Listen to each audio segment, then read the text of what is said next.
And welcome back to the Google chemistry. मैं आनंद सिंह चौहान, आपकी physics faculty. जैसा कि बच्चों हम लोग क्लास 10th की फिजिक्स पढ़ रहे थे, फिजिक्स में चैप्टर पढ़ रहे थे लाइट। ये हमारा लेक्चर नंबर 9 है। अभी तक बच्चों हम लोगों ने डिस्कस क्या किया? अभी तक हम लोगों ने डिस्कस किया स्फेरिकल लेंस में जो हम लोग कॉन्वेक्स लेंस से इमेज फॉर्मेशन होता है, मतलब image formation by the convex lens. और इसमें आपका कॉन्वेक्स लेंस ही इंपॉर्टेंट था। और आप लोगों में कॉन्वेक्स लेंस डिस्कशन के बाद अब हम पहुंचते हैं कॉन्केव लेंस पे। कॉन्केव लेंस में आपके मेनली जनरली आपके दो ही केसेस बनते हैं। दोनों केसेस आपके सामने हैं, पहला केस ये और दूसरा केस ये आपके सामने। अब हम इसमें डिस्कशन करेंगे, क्या डिस्कशन करेंगे कि इन दोनों कॉन्केव लेंस से बनने वाली इमेज कैसी इमेज होती है, उनका नेचर क्या होता है। जैसा कि मैंने आपको पहले लेक्चर में बताया कि आपके एग्जाम में आपसे डायरेक्ट क्वेश्चन में पूछता है कि रे डायग्राम बना के दिखाइए। आपको एक पोजीशन बता देगा, सेंटर ऑफ कर्वेचर बता देगा या फोकल लेंथ पे बता देगा, तो आपको ऐसे इसी तरीके से बिल्कुल वहाँ पर रे डायग्राम बना के बताने होंगे। उसके साथ साथ उससे बनने वाली इमेज का भी एनालिसिस करके दिखाना होगा। वो मैं आपको थ्योरेटिकल पोर्शन जितना भी है आपको पीडीएफ में प्रोवाइड करूंगा। और यहाँ पर हम समझते हैं कॉन्सेप्ट। मेनली हमारा ये एग्जाम पर्सपेक्टिव है, तो हम यहाँ पे समझेंगे कॉन्सेप्ट कि इसका इमेज कैसा बनेगा। अगर आपको वीडियो अच्छी लगती है तो प्लीज़ लाइक और सब्सक्राइब करते रहिए। अब हम आते हैं अपने फर्स्ट केस पे। फर्स्ट केस पे आप सभी देख रहे होंगे कि हमारा ऑब्जेक्ट कहाँ है। कोई बता सकता है हमारा ऑब्जेक्ट कहाँ है? हमने जैसा पहले आपको बताया कि जब भी आपको पैरेलल रेज दिखें, कहीं पर इंसिडेंट से पैरेलल रेज आपको दिखें, तो उसका मतलब होता है आपका ऑब्जेक्ट कहाँ है? एट द इन्फिनिटी है। तो जब भी ऑब्जेक्ट इन्फिनिटी पे होता है उससे बनने वाली इमेज कहाँ बनती है? हमेशा उसकी इमेज बनती है एट द फोकस। तो इस कॉन्केव लेंस के केस में आप देखेंगे ये दो रेज आपकी पैरेलल आ रही है। पैरेलल रेज कौन सी है? ये दिख रही है, ये पहली और ये दूसरी। ये दोनों रेस पैरेलल आ रही हैं। कहाँ से आ रही हैं? इन्फिनिटी। इसका मतलब ऑब्जेक्ट कहाँ है? इसका मतलब ऑब्जेक्ट कहाँ है आपका? ऑब्जेक्ट एट इन्फिनिटी, मतलब ऑब्जेक्ट आपका इन्फिनिटी पे है, ठीक है। और उससे बनने वाली जो रेज है, उससे बनने वाली जो इमेज है, वो कहाँ कन्वर्ज हो रही है? वो आपकी जो रेज है कन्वर्ज हो रही है एट द फोकस। देखेंगे आप जो ये रेज है। अब आप इसमें ये समझिए जो आपकी रे बाहर निकल गई, क्यों निकल गई? मैंने इससे पहले आपको लेक्चर नंबर 7 में बताया था refraction. Refraction is the phenomena of bending of light when light travels from the rare medium to the denser medium. यहाँ भी बिल्कुल सेम केस हो रहा है। आप देखेंगे कि आपका ऑब्जेक्ट जो रखा था, जो रेज इंसिडेंट आ रही, कहाँ से आ रही है? ये एयर से आ रही है। और कहाँ पे जा रही है? आप ग्लास में जा रही है। तो ग्लास कैसा मीडियम है? ग्लास आपका कैसा मीडियम है? ग्लास डेंसर मीडियम है। तो रेयर मीडियम से जब आपकी रेज डेंसर मीडियम में ट्रेवल करती हैं तो अपने नॉर्मल से क्या करती हैं? रिफ्लेक्ट कर जाती हैं। क्या होती हैं? टुवर्ड्स द नॉर्मल या away from the normal reflect करती है, सॉरी रिफ्लेक्ट करती हैं। अब हम डिस्कस करेंगे कि इससे बनने वाली जो इमेज है उसका नेचर कैसा है। तो आप लोग देखिए, पहली बात तो जो इमेज बनी है ये आपकी लेंस के बाहर ना बन के कहाँ बनी है? लेंस के अंदर बनी है। और मैं पहले भी आपको बता चुका हूँ जो इमेजेस आपकी लेंस के अंदर बनती हैं उन इमेजेस को हम क्या कहते हैं? क्या कहते हैं? हाँ बिल्कुल, वर्चुअल इमेज कहते हैं। क्या कहते हैं? Virtual image. तो आपकी इमेज कैसी है? वर्चुअल है। सेकंड में अगर हम बात करें तो आपकी जो रेज इंसिडेंट रे थी, ये तो बहुत दूर से आ रही होंगी, मुझे नहीं पता कहाँ से आ रही है क्योंकि डिस्टेंस उसकी फिक्स नहीं है।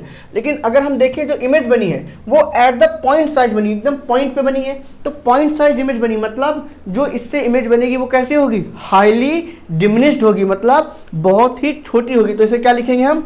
Highly diminished. हाईली डिमिनिश्ड क्यों लिख रहे हैं? क्योंकि जो इमेज इससे बन रही है वो बहुत ही छोटी बन रही है, इसलिए हम क्या लिखेंगे? हाईली डिमिनिश्ड लिखेंगे। अब इसके बारे में हम थर्ड पॉइंट क्या?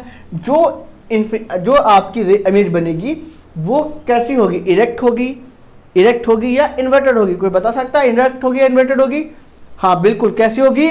आपकी जो इमेज बनेगी वो आपकी इमेज कैसी बनेगी? इरेक्ट बनेगी। कैसी बनेगी? इरेक्ट बनेगी, मतलब सीधी बनेगी।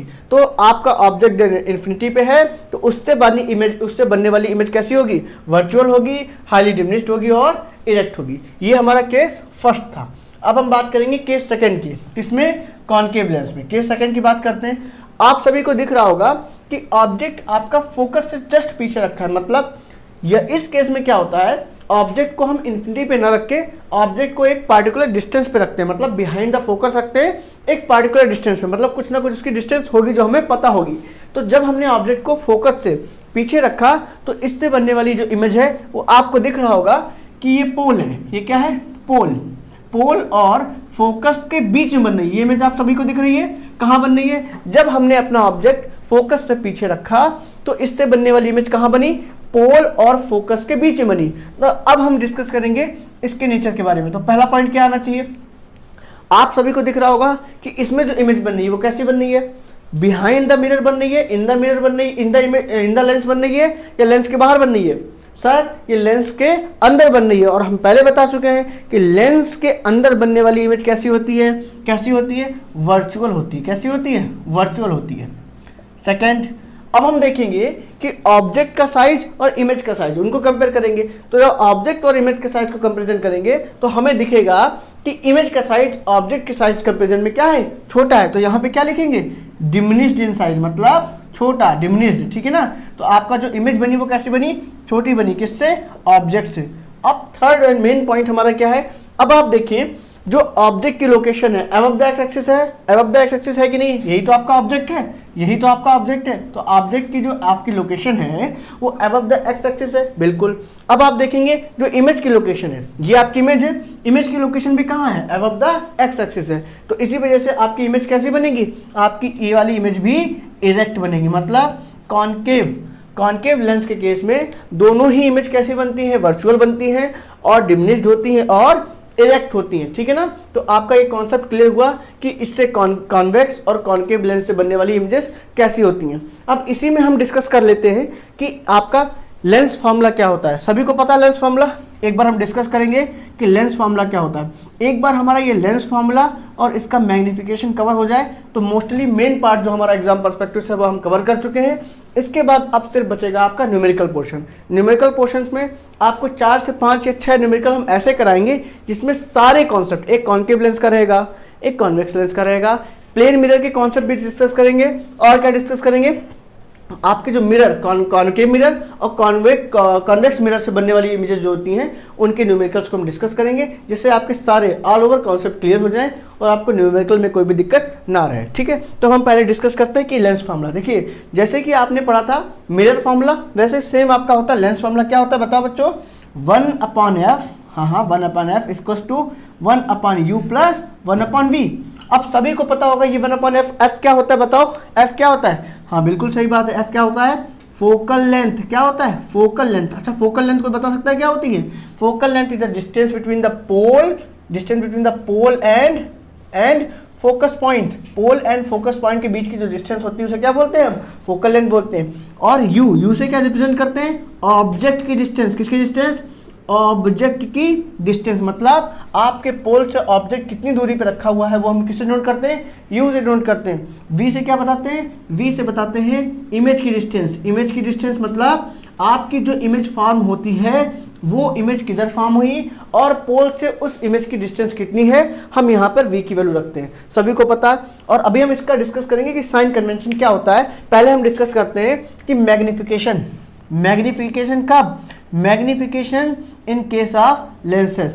जैसा आपने फॉर्मूला पढ़ा था सेम फॉर्मूला यहाँ भी अप्लाई होगा, -v/u इक्वल्स टू h'/h, मतलब height of image upon height of object. देखिए -v/u इक्वल्स टू h'/h। अब इसका मतलब समझिए, -v/, देखिए माइनस साइन आपको लगाना है, फिर साइन कन्वेंशन में बता चुका हूँ अपने पिछले लेक्चर्स में, अगर नहीं आता आप देखिए, मैं फिर से अभी आपको रिकैप कराता हूँ, लेकिन उसको आप देखेंगे तो आपको साइन कन्वेंशन अच्छे से समझ में आएगा। अब यहाँ पे v में क्या रखते हैं, v में हम क्या रखते हैं, v में रखते हैं distance of the image from the pole, और u में क्या रखते हैं, डिस्टेंस ऑफ द ऑब्जेक्ट। आपने ऑब्जेक्ट मान लीजिए यहाँ रखा, तो पोल से इस ऑब्जेक्ट की कितनी डिस्टेंस है हम यहाँ पे रखेंगे। फिर hi मतलब हाइट ऑफ इमेज, इस इमेज की कितनी हाइट है हम यहाँ hi में रखेंगे, और नीचे क्या रखेंगे, ho मतलब हाइट ऑफ द ऑब्जेक्ट। तो हाइट ऑफ ऑब्जेक्ट आपका कितना है हम यहाँ पे रखेंगे। इससे हमें क्या पता चलेगा, magnification of the image formed by the lenses. अब मैग्निफिकेशन क्या होता है, मैग्निफिकेशन का मतलब होता है ratio of the height between the image and object, मतलब ऑब्जेक्ट के कंपैरिजन में आपकी इमेज कितनी बड़ी या छोटी बनी है और उसका नेचर कैसा है, हम मैग्निफिकेशन से पता लगाते हैं। एक बार जल्दी से मैं आपका साइन कन्वेंशन का रिकैप करा देता हूँ। साइन कन्वेंशन मैं पिछले लेक्चर में पढ़ा चुका हूँ, और साइन कन्वेंशन ही बैकबोन है आपके न्यूमेरिकल्स की। जिसे साइन कन्वेंशन समझ में आ गया उसको कुछ नहीं करना, उसको सिर्फ वैल्यू पुट करनी है। अब एक बार जल्दी से देखते हैं। देखिए अगर हम ये मान लें हमारी कॉन्वेक्स लेंस है और ये हमारा प्रिंसिपल एक्सिस है, और हमने ऑब्जेक्ट को यहाँ रखा और ऑब्जेक्ट से रे यहाँ पे जा रही थी और हमारी कुछ इमेज यहाँ पे बनी, सपोज हमारी इमेज यहाँ पे बनी, ठीक है ना। तो ये हमारी कौन बनी, इमेज बनी। तो पोल से ये हमारी इमेज होगी, तो इमेज की डिस्टेंस कैसे लिखेंगे, v क्या बताता है, इमेज की डिस्टेंस। और ये किसकी, ये पोल से हमारी किसकी डिस्टेंस, u क्या बताता है, ऑब्जेक्ट की डिस्टेंस। अब अगर हमें डिस्कशन करना हो कि इमेज का हम साइन कैसा लेंगे, ऑब्जेक्ट का साइन कैसा लेंगे, देखिए ऑब्जेक्ट आपका कैसे है, ये आपकी इंसिडेंट रे है। साइन कन्वेंशन में मेन पॉइंट क्या है, अगर कोई भी डिस्टेंस इंसिडेंट रे के अपोजिट में मेजर की जाती है तो हमेशा वो कैसा होता है, निगेटिव होता है। कैसा होता है, निगेटिव। अगर कोई भी डिस्टेंस हम इंसिडेंट रे के अपोजिट में लेते हैं तो हमेशा कैसे साइन कर लेंगे, निगेटिव साइन लेंगे। अब आप देखिए, ये आपका ऑब्जेक्ट है, ये आपका पोल है, पोल है कि नहीं। अगर हमें ऑब्जेक्ट की डिस्टेंस देखनी हो तो हम पोल से किधर आएंगे, इधर को आएंगे, इस साइड में आएंगे कि नहीं आएंगे, मतलब राइट टू लेफ्ट आएंगे। तो राइट टू लेफ्ट जब हम आएंगे तो इंसिडेंट रे के अपोजिट, ये आपकी इंसिडेंट रे है, ये आपकी इंसिडेंट रे है या नहीं, बताओ, इंसिडेंट रे है, ठीक है। तो इंसिडेंट रे के अपोजिट आएंगे डिस्टेंस मेजर करने के लिए, तो यू का साइन यहाँ पे कैसा लेंगे, यू का साइन हम लेंगे निगेटिव। कैसा लेंगे, निगेटिव लेंगे। तो बच्चों कंफ्यूज मत होना, जब हम इंसिडेंट रे के अपोजिट में कोई डिस्टेंस को मेजर करते हैं तो उसका साइन कैसा लेते हैं, निगेटिव लेते हैं। अगर अब हम आपसे कहें कि वी का साइन कैसे लेंगे, वी का साइन कैसे लेंगे, मतलब distance of the image from the object. अब हम image from the distance from the pole, sorry, तो पोल से देखेंगे। तो अगर आप देखें तो पोल आपका ये है और इमेज आपकी कहाँ बनी, ये बनी।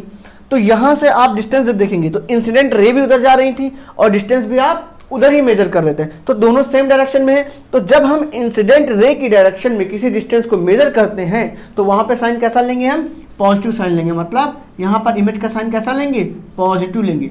अच्छा, यहीं पे आप एक और अपना कॉन्सेप्ट क्लियर कर सकते हैं। अगर हम इस इमेज की बात करते तो ऑब्जेक्ट तो ऑलमोस्ट इसमें भी नेगेटिव हो जाता है क्योंकि आप पोल से इधर आते। और अगर हमें यहां पर इमेज नापनी होती, सपोज इट ये वी, देखिए आपके ये सारे कॉन्सेप्ट जो है जब हम न्यूमेरिकल कराएंगे तो वहां तो क्लियर होंगे, लेकिन आपको साइन कन्वेंशन अच्छे समझ में आ जाना चाहिए। तो अगर आप यहाँ पे देखें तो पोल से आप इमेज की डिस्टेंस नापने के लिए किधर आएंगे, अपोजिट साइड आएंगे, मतलब राइट या लेफ्ट आएंगे। तो आप इंसिडेंट रे के अपोजिट आ रहे हैं, तो यहां इस केस में आपके इमेज का साइन कैसा आता, इस केस में आपका इमेज का साइन आता निगेटिव। समझ गए, मतलब अगर आपकी इमेज उधर बनती है, मतलब लेंस के किधर बनती है, लेंस के आगे फॉरवर्ड बनती है, तब उसका साइन हम लेंगे पॉजिटिव। अगर लेंस के बैकवर्ड बनती है तो साइन कैसा लेंगे, निगेटिव लेंगे। ठीक है। अब हाइट ऑफ इमेज और हाइट ऑफ ऑब्जेक्ट का साइन कैसे लेते हैं, यहां पे देखिए, हाइट ऑफ इमेज और हाइट ऑफ ऑब्जेक्ट, ये इमेज को आई से रिप्रेजेंट करते हैं, ऑब्जेक्ट को ओ से रिप्रेजेंट कर दिया। हाइट ऑफ इमेज, देखिए जब भी आपकी इमेज कैसी बने, अबव द एक्स एक्सिस बने, मतलब एक्स एक्सिस, आपकी एक्स एक्सिस कैसे, देखो यही तो एक्स एक्सिस है। अगर इसके ऊपर बनती है कोई भी आपकी इमेज, अगर एक्स एक्सिस के ऊपर बन रही है तो उसका साइन कैसा लिया जाएगा, पॉजिटिव लिया जाएगा। कैसा लिया जाएगा, पॉजिटिव लेंगे। कब पॉजिटिव लेंगे, अगर आपकी इमेज बन रही है एक्स एक्सिस के ऊपर, मतलब अबव द एक्स एक्सिस। ठीक है। अगर आपकी इमेज एक्स एक्सिस के नीचे बन रही है, सपोज इट कैसे, अगर आप देखें तो एक्स एक्सिस के नीचे कैसे, ऐसे बनेगी ना एक्स एक्सिस के नीचे। और अगर आपकी इमेज एक्स एक्सिस से नीचे बन रही है तो उसका साइन हम कैसा लेंगे, उसका साइन हम उस केस में कैसा लेंगे, बताओ बच्चों, कैसा लेंगे, निगेटिव लेंगे। लेकिन कब निगेटिव लेंगे, जब हमारा एक्स एक्सिस के बिलो, मतलब जब कोई इमेज एक्स एक्सिस के बिलो बनेगी तो उसका साइन कैसा लेंगे, निगेटिव लेंगे। अब बात आती है हाइट ऑफ ऑब्जेक्ट। अच्छा, ये तो सबको पता होगा, हाइट ऑफ ऑब्जेक्ट की बात करें तो ऑब्जेक्ट हमेशा कहाँ रखा जाता है, ऑब्जेक्ट हमेशा तो एक्स एक्सिस के ऊपर ही रखते हैं ना। आपने कितने भी केस पढ़े होंगे, ऑब्जेक्ट हमेशा कहाँ रहा, एक्स एक्सिस के ऊपर ही रहा। तो इसीलिए ऑब्जेक्ट का साइन हमेशा कैसा लेंगे, आप बताइए कैसे लेंगे, ऑब्जेक्ट का साइन हमेशा पॉजिटिव ही लिया जाएगा। ठीक है। तो आपको ये साइन कन्वेंशन मैंने रिवाइज भी करा दिया, इससे पहले लेक्चर में मैंने साइन कन्वेंशन अच्छे समझाया भी है। आप सभी इन कॉन्सेप्ट को क्लियर करिए, पूरी लेक्चर की सीरीज देखिए। इसके बाद हम अपने न्यूमेरिकल्स पे आएंगे। 4 या 5 न्यूमेरिकल्स आपको ऐसे दिए जाएंगे जिसमें आपको न्यूमेरिकल से रिलेटेड कोई प्रॉब्लम नहीं रहेगी। तब तक के लिए आप सीरीज देखते रहिए और अपने कमेंट्स देते रहिए। अगर आपको अच्छी लगती वीडियो तो प्लीज़ लाइक एंड सब्सक्राइब करते रहिए। तब तक के लिए थैंक यू।